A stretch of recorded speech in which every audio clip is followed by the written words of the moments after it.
Is it a coincidence that you had the master interview with Bruce Lehrman and now all this scandal has come out about it? Is that just a coincidence, or were you actually involved in that? Because you have a lot more involvement in that than we have in Shakahola. Yeah. So you're walking out of the interview because you can't handle the truth. We're quite happy to continue the interview and answering questions that you have, because we've got nothing to hide. And you've got nothing but lies and distortions, half quotes.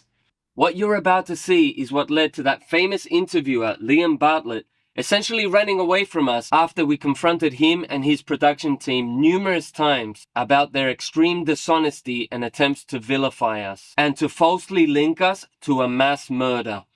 Last year, in September of 2023, we were contacted by Channel 7 Spotlight producer Luke Mortimer, supposedly wanting to do an honest story about our Christian community, the Jesus Christians. We gave them access to our day-to-day lives over the course of 8 days before the master interview took place with Dave and Cherry McKay, founders of the Jesus Christians, and with me, Felipe, since I am the acting overseer or world leader of the Jesus Christians, having taken over from another person who had to step down due to health reasons. That so-called interview, which we will cover in more detail in another video, can't really be called an interview where someone actually asks questions and listens to the answers that are given. It was more like a media ambush or a public stoning where false accusations are brought up one after the other based on innuendos, half quotes, quotes taken out of context, and outright lies, with virtually no attempt to listen to what we were saying. Because of all the dishonesty and aggressiveness that drove that so-called interview,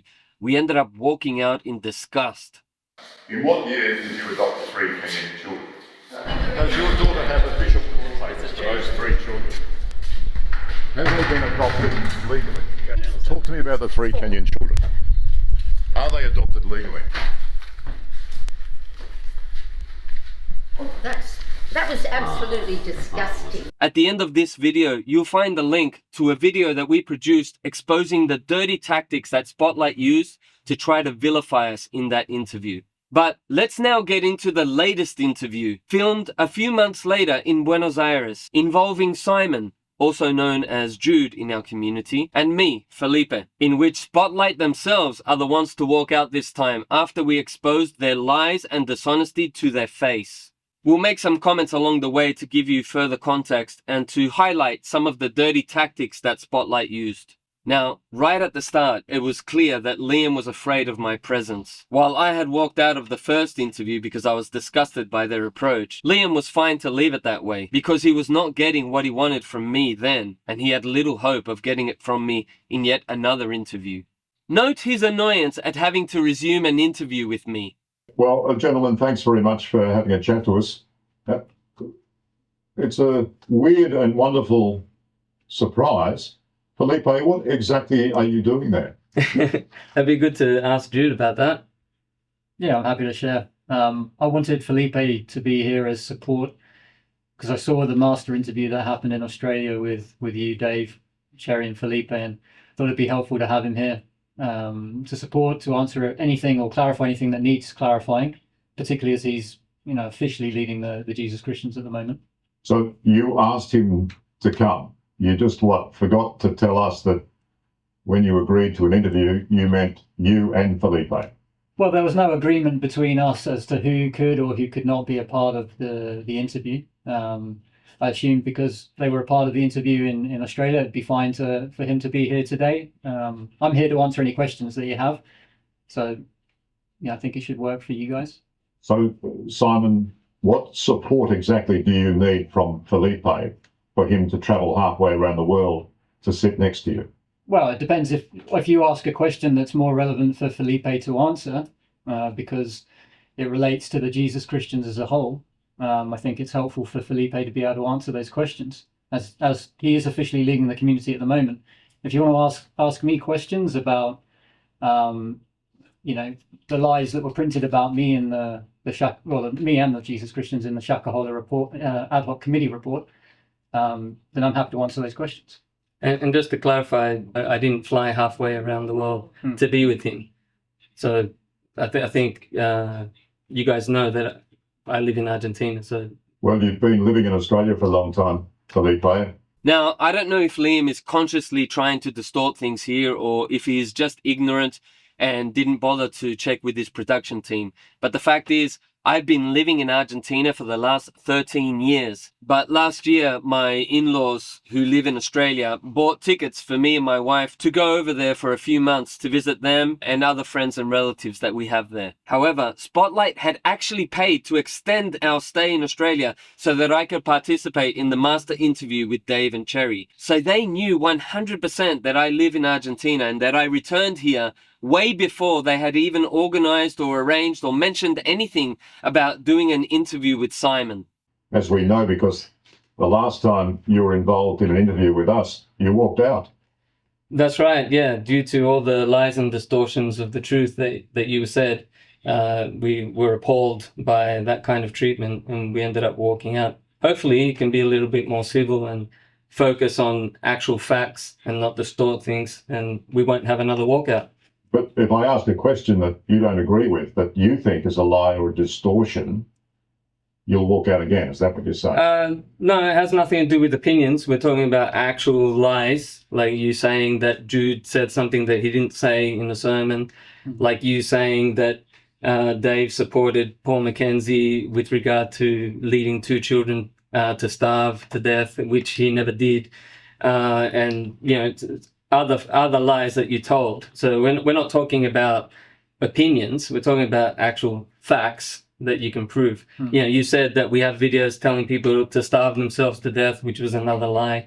You tried to claim that Dave was saying racial slurs when he wasn't. So I hope that you can behave in this interview, and it actually is an interview where you're asking questions and listening to the answers rather than just pushing a false negative narrative. To give you a bit of context about the lies that are being told about us in relation to Paul Mackenzie and some people who starve themselves to death. It relates to a false claim that we are somehow responsible for the deaths of over 400 people in Kenya in what is known as the Shakahola massacre, where people fasted to death and were forced to starve in a Kenyan forest in 2023 at the behest of a preacher called Paul Mackenzie. 4 years earlier, we'd expressed support for Mackenzie's right to reject the Huduma card, a chipped national ID card in Kenya. And at that time, I preached a 13-minute sermon at his church. Based solely on that, certain people who have been seeking to cause trouble and defame the community started accusing us of having something to do with the deaths that took place in Shakahola 4 years after I preached a sermon there. Fortunately, however, the recording of my preaching is online for anybody to see. So you can just watch it and see what it is that I actually said. On April 26 of 2023, a Kenyan blogger by the name of Simon Mwangi Muthiora published a defamatory article with numerous lies, which were all basically geared towards linking us, the Jesus Christians, and linking Dave and Cherry McKay specifically to what had happened at Shakahola. A few months later, a Kenyan Senate ad hoc committee was given the task to investigate what happened at Shakahola. But shockingly, they just repeated the same lies from Muthiora's blog post. Almost word for word, those lies were then used by the Kenyan Senate ad hoc committee to recommend that all Jesus Christians should be expelled from Kenya and barred from ever entering in the future. Dave and Cherry traveled to Kenya in June that same year to hire a lawyer to get Muthiora to take his defamatory post down, which he did. In fact, Muthiora's whole page was eventually shut down by Facebook because he had apparently been reported several times for publishing unverified defamatory content. But even Dave's interest in going to Kenya to get to the bottom of what was happening there has been taken as so-called evidence that he instigated what happened at Shakahola. You can watch our video, The Truth About Shakahola and the Jesus Christians, to get more details on that, and to see objective proof that what was printed in the Kenyan Senate Ad Hoc Committee report was nothing but copy and paste of Simon Mwangi Muthiora's earlier defamatory blog post. Did Dave approve you to gate crash the interview today with Simon? It's got nothing to do with Dave. I am officially leading the community. Jude asked me to come to support him. And are you uncomfortable with me being here? Are you afraid that I might expose what you did in the other interview? So you're officially the world leader now? Yeah, you knew that. Well, you were acting world leader, so has Dave stepped down completely? Now, this appears to be one of the dishonest tactics of Liam, where he's trying to suggest that Dave was the one who was actually officially leading the community, and that when they showed up, I quickly took over from Dave to somehow try to protect Dave. However, Spotlight producers knew that Dave had not been officially leading the community for a number of years now, that we actually elect new leaders every 2 years, and that I had taken over from somebody else who had recently stepped down due to health issues. As Dave explained to you, he has retired for some time, and I am the acting world leader. Simon, how did you come to go to Mackenzie's church in the first place? Received an email from someone who was a part of that church, a congregation member, asking me to come and speak at the church. And who was that? Was that Paul Mackenzie himself? No, I just said it was a member of the congregation. I don't remember their name right now. It was 4 years ago that I preached at Paul Mackenzie's church. So it's quite a long time. But it was quite a long sermon, wasn't it? Not really. I think the translation made it longer than necessary. But no, it was a fairly short sermon, I think, in terms of what sermons tend to be like in churches today. My sermon was only 13 minutes once you take away the translation. So think about that. 13 minutes. That's a very short sermon in church circles. But Liam was desperately trying to exaggerate the significance of my sermon in relation to what happened at Shakahola, which is why he was also trying to exaggerate how long my sermon was, when in reality it was very short. And what did you think of the reaction? Well, I didn't notice any particular reaction to me preaching that I haven't noticed to any other normal congregation reacting to any other preaching. What did Paul Mackenzie say to you about your preaching? I think he liked it at the end. At the end, Paul Mackenzie said, thanks for sharing that sermon. That's as far as I know that Paul Mackenzie reacted to my sermon. This seems to be another area where Spotlight are trying to imply more influence than there actually was. Well, everything that happened in terms of the congregation applauding me at various points of my sermon, or Paul Mackenzie complimenting me at the end, are things that happen in any church after any sermon. For example, in American evangelical churches, people spontaneously say amen, or in Pentecostal churches, especially Kenyan Pentecostal churches, the congregation will start clapping spontaneously throughout the sermon. These things are very normal. Quite often, I'd say more often than not, a pastor is going to come and compliment whoever preached at his church. And that's what happened on the day when I preached. Congregants clapped. Paul Mackenzie thanked me for my sermon. There are other videos on Paul Mackenzie's channel that clearly show Paul Mackenzie complimenting, thanking other people who preach at his churches, and clearly show his congregation clapping for other guest preachers. It's nothing special because of me.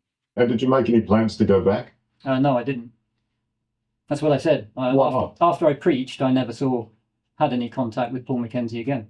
I'm aware that at the end of my sermon, Paul Mackenzie mentions plans for possible future events. I never made any further plans with Paul Mackenzie to go and preach. He wanted to go and preach around the country, and that's something that I wasn't interested in doing.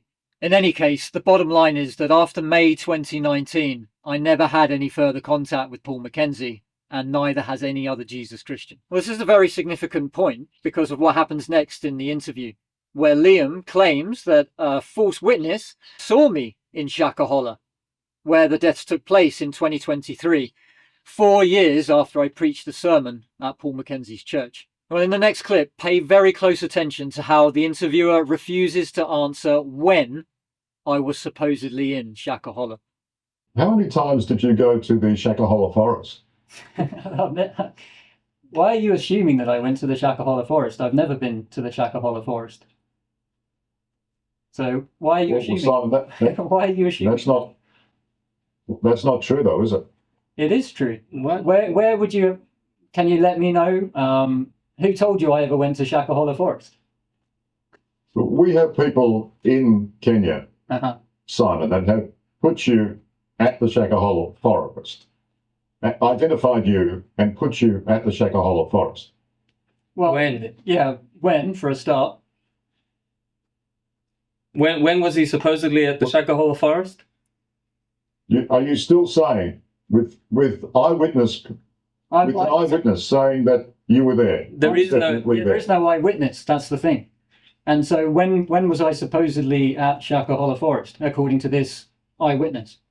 What's the claim? When was it? In what year? You're saying that. Notice how the interviewer kept dodging our request for evidence that supports the false witness narrative, to at the very least tell us in what year they had supposedly seen Jude at Shakahola. But because he can't even answer in what year the supposed sighting happened, he tries to deflect the issue and make it look like it's just our word against the word of this false witness. However, Liam is about to get exposed by Jude for having lied about him in the previous interview involving Dave, Cherry and me. You're saying they're lying, are you? In what year, Liam? Bring out your facts. Why would they lie about you being there? Why would you lie in the interview that you did with Dave and say that you watched a video of me preaching and said, I quote, Jude, quote, follow Paul Mackenzie to the promised land? Now, you either didn't watch the video of me preaching, or you did, and you just lied, for your own reasons, to create a story, to sell a sensational story about the Jesus Christians being involved in what happened in Shakahola after a sermon I preached 4 years ago. This was an excellent response from Jude, and it left Liam speechless because he knew for a fact that he had lied about what Jude had said in his sermon. What's also very significant about this particular lie is that it was repeated in the Kenyan Senate Ad Hoc Committee report, a lie that was originally published by Simon Mwangi Muthura in his defamatory blog post. So Liam and Channel 7 Spotlight know for a fact that Jude never said such a thing, and that this proves beyond a shadow of a doubt that the Senate Ad Hoc Committee report published lies about us. But nobody in the media seems willing to address that significant point. But watch now as Liam changes the subject when I highlight the fact that they're lying about this false witness who claims to have seen Jude at Shakahola. And now you've got some fake eyewitness that is, I don't know, I imagine you guys invented it. You can't even say what year it was that he was supposedly there, because you know that it's a lie. So you don't even know what year Jude was there. Can you tell me? Yeah. Can you tell me why? This is one of the frustrating things about dealing with the media. Whenever we make a significant point, they just ignore it, move on, and look for other ways to create more dirt at which they can throw at us. They know that they can edit the footage later, so they only include the points that they want, that support the narrative that they want to sell. And one of the tricks they use to support their narrative is to take quotes or half quotes out of context. And this is what Liam tried to do next. Can you tell me why you think it's such a good idea, Simon? Why did you think it was such a good idea to preach to a congregation of mostly poor, uneducated, deeply Christian Kenyan families that are you prepared to die for Jesus? Okay, what I said in my sermon has nothing to do with people fasting to death at Shakahola at the behest of Paul Mackenzie.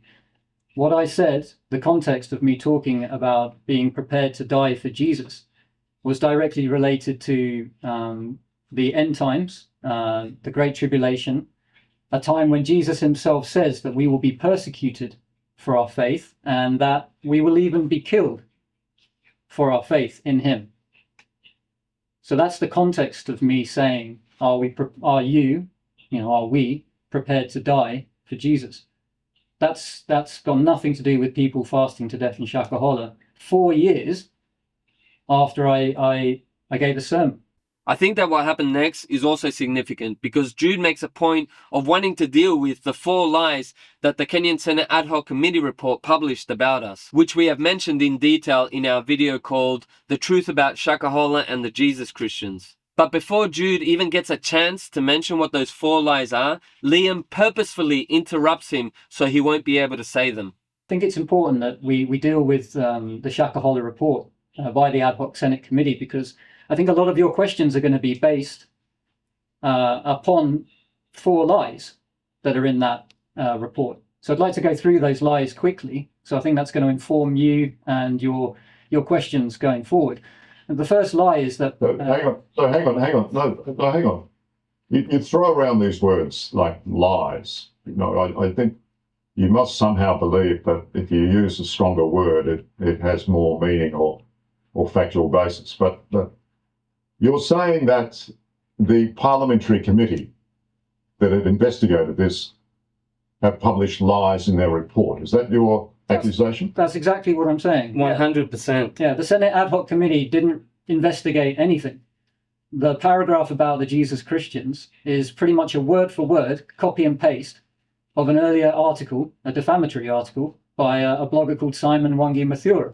And I can show you quite clearly, for example, as a little graphic for Zoom, but here's the report. This is the report, a paragraph from the ad hoc Senate committee and from Simon Wangi Mathura. And the highlights are the clear, pretty much word for word copy and pastes of what Simon Wangi Mathura wrote. In addition to that, both paragraphs are nearly identical in various points. I can read one of them for you. It's word for word the same. The teachings of this cult include forsaking all private ownership, surrendering earthly possessions, and relocating to an isolated communal place where members serve one master. That's exactly what Simon Wangi Mathura put in his report, in his defamatory blog post.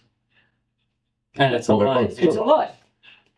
This is one of the lies from the Shakahola report, is that we teach as a community that people should relocate to an isolated location and serve one master.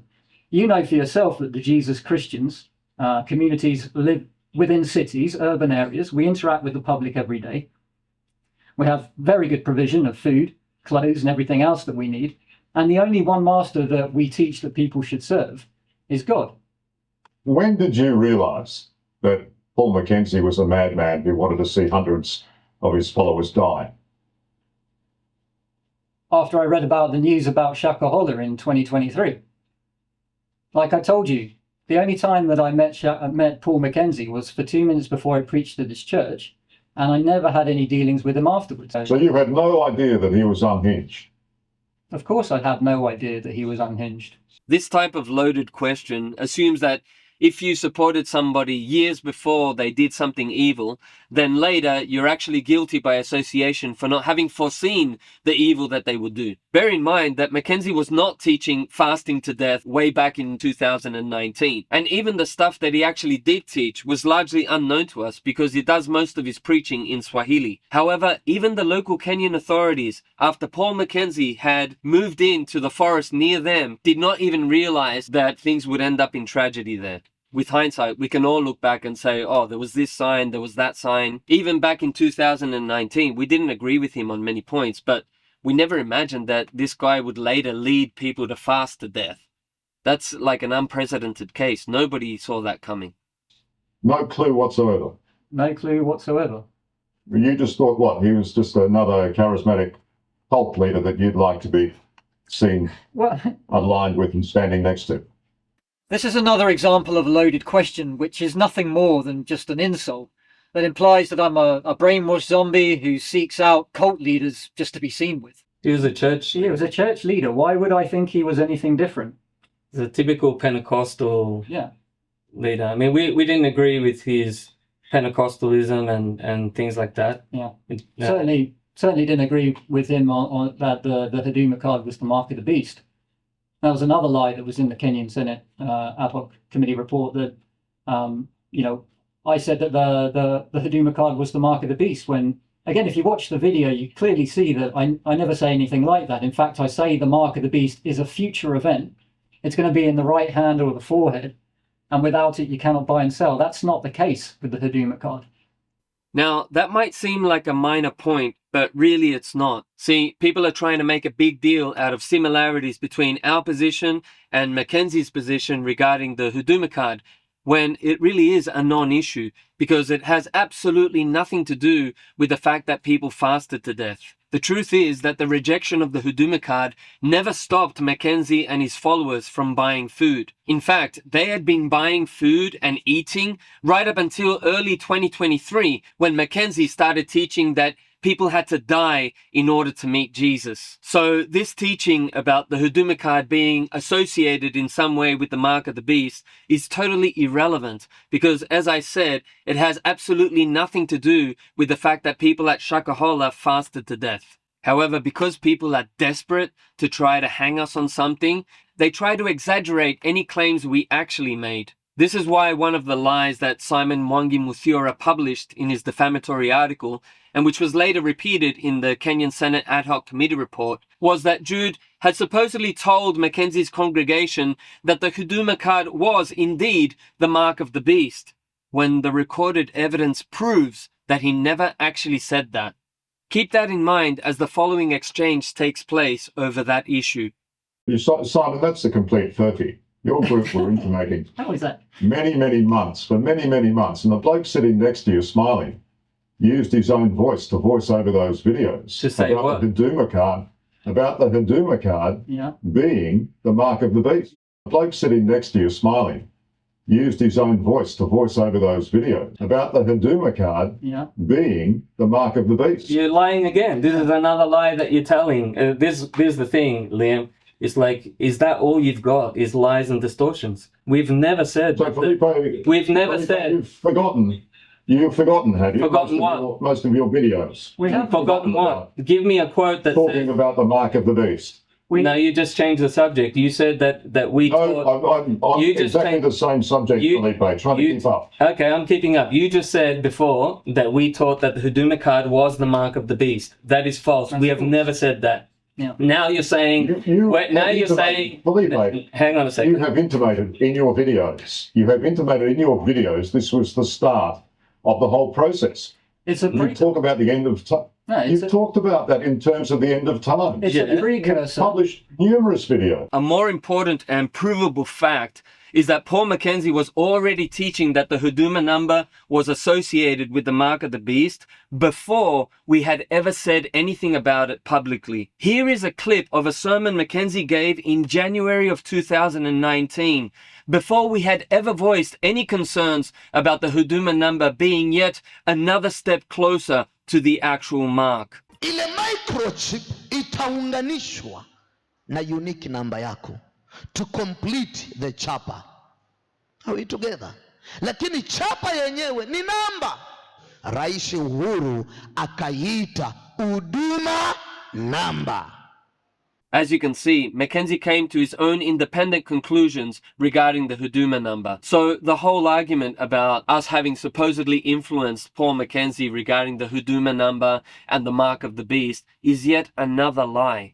Watch now as we try to explain to Liam the important differences between our position and Mackenzie's, and how Liam falsely accuses us and argues that it was our teachings that led to the deaths of all these people. It's a precursor to the mark of the beast. Right, just as credit cards, debit cards, or, pay with your hand, Amazon, for example. These are all steps towards the mark of the beast. If you had, I think you blokes can talk about semantics all your life. Semantics. You're both sitting there responsible for influencing people who are not as well educated. Influencing. And can't figure out the nuances of what you're talking about. And you're both very proud of it. I find that deeply disturbing. I find it disturbing, Liam, that you resort to lies and distortions of the truth, because you know that with the truth alone, you have no case. So you only have distortions, half quotes. You may be able to fool the general public, but the fact is, we have a record of this interview. We have a record of your previous interview, and we will tell the truth. So you can distort everything you like, but at the end of the day, the truth really is on our side. Yeah, well, look, your version of the truth ultimately has led to hundreds of people being dug up in a forest. That's a lie. It's a lie. Again, we have nothing to do with that. I think I'd rather take my truth than your truth. Now, Channel 7 can make a lot more money with their so-called version of the truth, but that doesn't make it the truth. In fact, it amounts to one of the worst bits of slander that has ever been published. You don't have a truth. So. It's just lies. Simon, Simon, what was the relationship between Dave McKay and Paul Mackenzie? They had no relationship. Dave McKay and Cherry McKay have never had any contact whatsoever with Paul Mackenzie. And this is one of the lies. This is one of the lies. Were you there? This is one of the lies in the Senate ad hoc committee report that Dave and Cherry and Mackenzie, when they've never had any communication whatsoever with him. Pay close attention to the fact that I just told Liam twice that Dave and Cherry McKay had never had any communication or contact with Paul Mackenzie. This is important because later on, Liam will try to imply that I never said that. Okay, Simon, how many times did Dave McKay have contact with Paul Mackenzie? I already answered that question for you twice. 0. Yeah. He's never had No, you said he didn't have a relationship. I've asked you how many times he had contact. He had 0. 0 contact with Paul Mackenzie. 0. 0. Yeah. Well, it's interesting that they have such a big problem accepting that Dave and Cherry McKay had 0 contact with Paul Mackenzie, which is why they keep asking the same question again and again. Clearly, they have no case. How long did you live in Kenya, Simon? On and off, a few years. A few years, 3 years. Uh-huh. When did you leave? I left in 2020. So how does that fit in with your narrative, Yeah. Liam, of this false witness Yeah. that said that he was in Shakahola when he wasn't even there? Yeah. Be good to hear an answer. Yeah, I want to hear about this false witness of yours. I want names. I want somebody on camera saying that they saw Jude in Shakahola Forest, which is a total Don't worry. fabrication. Don't worry, you'll be able to see it, Felipe. Yeah, great. Okay. Just keep watching the TV. Yeah. Sure. I'm sure Spotlight, with all the scandals that they have now, would like another one of you coming up with false witnesses.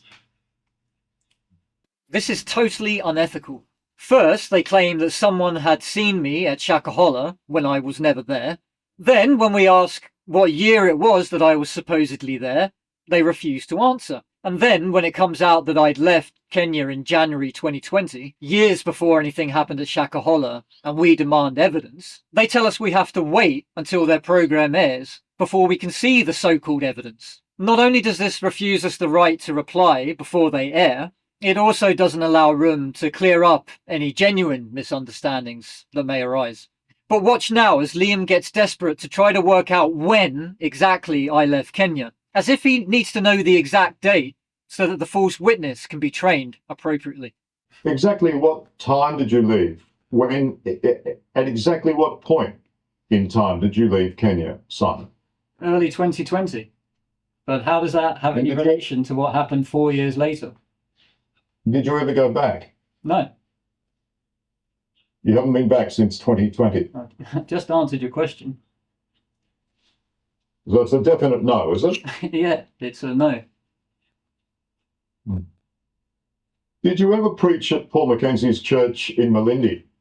No, I never preached at Paul Mackenzie's church in Malindi. Did you ever go to Malindi? No, I haven't been to Malindi.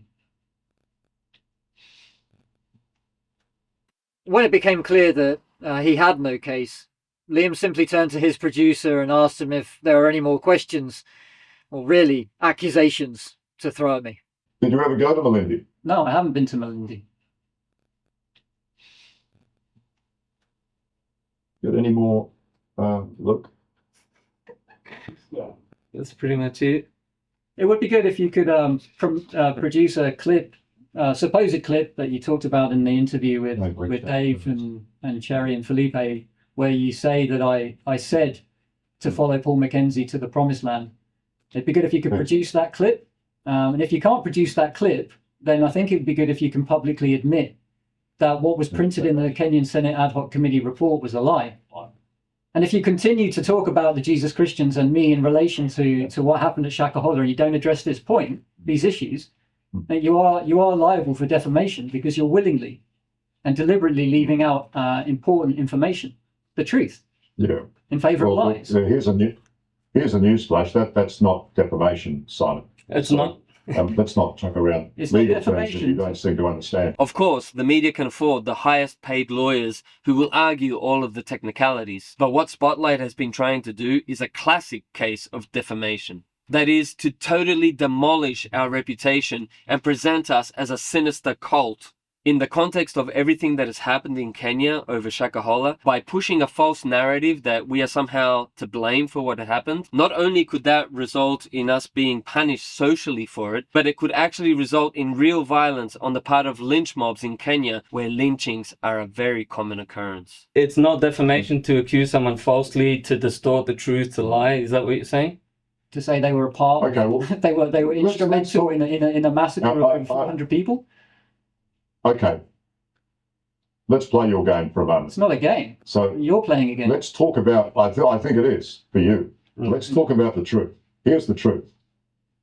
Let's hear it. Your leader, former leader, call him what you want, Felipe, Dave McKay, reaches out on his own recognizance, reaches out to Paul McKenzie No, it's not true. via a blog. He did. Via a blog. He did reach out to Paul McKenzie. Yes, he did reach out. No, to he Paul did McKenzie. not. He didn't. I want to point out what is happening here because it's another trick that Spotlight is doing, and that is geared towards making more of a connection than there really is. Dave McKay had posted a comment on the church blog and on the Facebook page of their TV station back in May of 2019, when news first came out that Mackenzie had been arrested for his stance against the Huduma card. Dave simply wrote asking for more information about what had actually happened. Just like Spotlight or any real media or journalist would do if they actually wanted more information before jumping to conclusions. That was it. The messages clearly show that Dave did not know Paul McKenzie himself. He did not have contact with Paul McKenzie, nor did he even ask for contact with Paul McKenzie. He simply asked for information on what had happened with Paul McKenzie's arrest. 4 days later, magically, you, Simon, turn up at Paul McKenzie's church. Now, how do you explain that? Coincidences happen. But I never knew about Dave posting a comment on some website for a TV station. Which has nothing to do with contact with Paul McKenzie. Exactly. Liam wants to give the impression that it was Dave who set up the preaching with Paul McKenzie, which is not true. Like I told Liam, I wasn't aware that Dave had posted comments online asking for information about Paul McKenzie's arrest. But the fact remains that I was the one who decided to preach at Paul McKenzie's church, not Dave. And the sermon I preached was my own, not Dave's.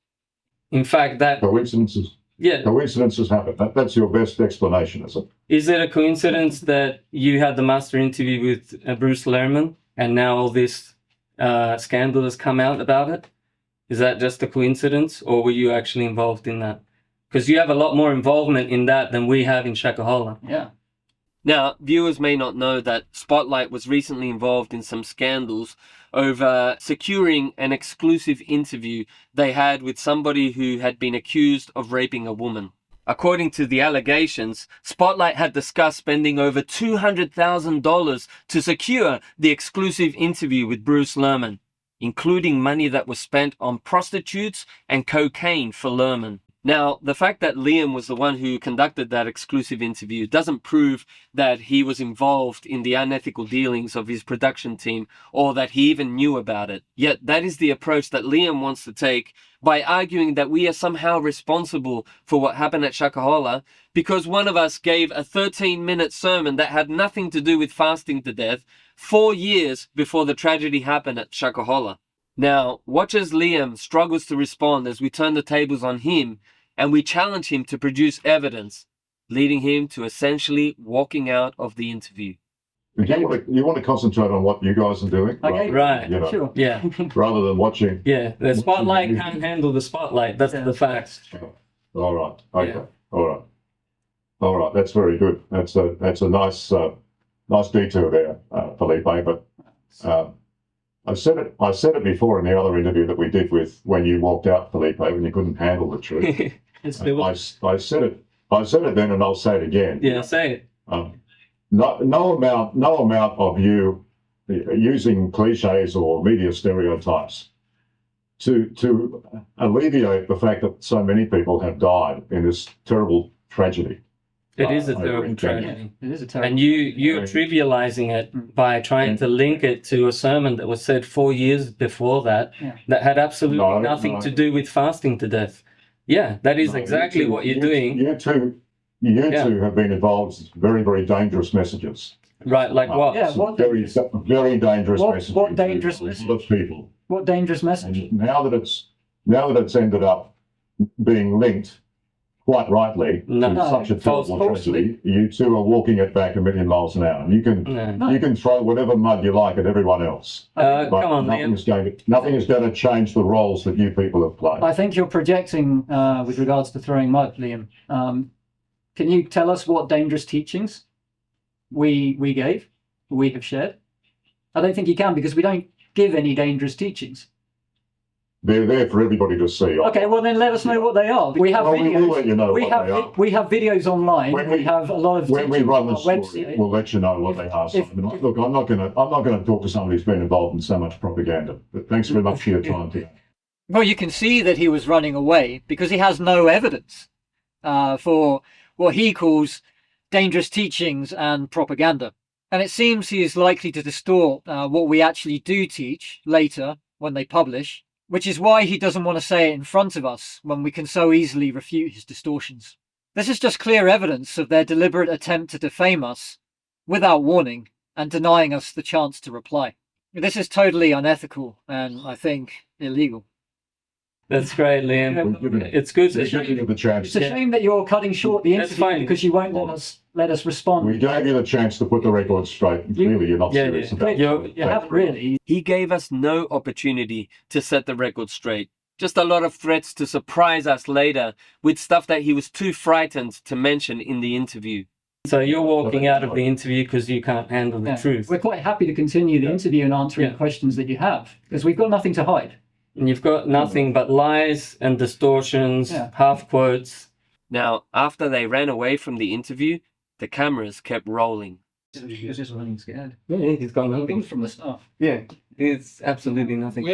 So, I think it's quite clear that Channel 7, all they have are lies and distortions. That was very clear from the previous interview that we had, which we did walk out of because they were just saying lie after lie after lie. And he tried to say that it's just our truth or our opinion, but these are actually provable lies. He lied saying that Jude, Simon here, told the congregation that to follow Paul Mackenzie to the Promised Land, which was the same lie that was repeated in the Kenyan Senate Ad Hoc Committee, and it was from Simon Mwangi Mathiora.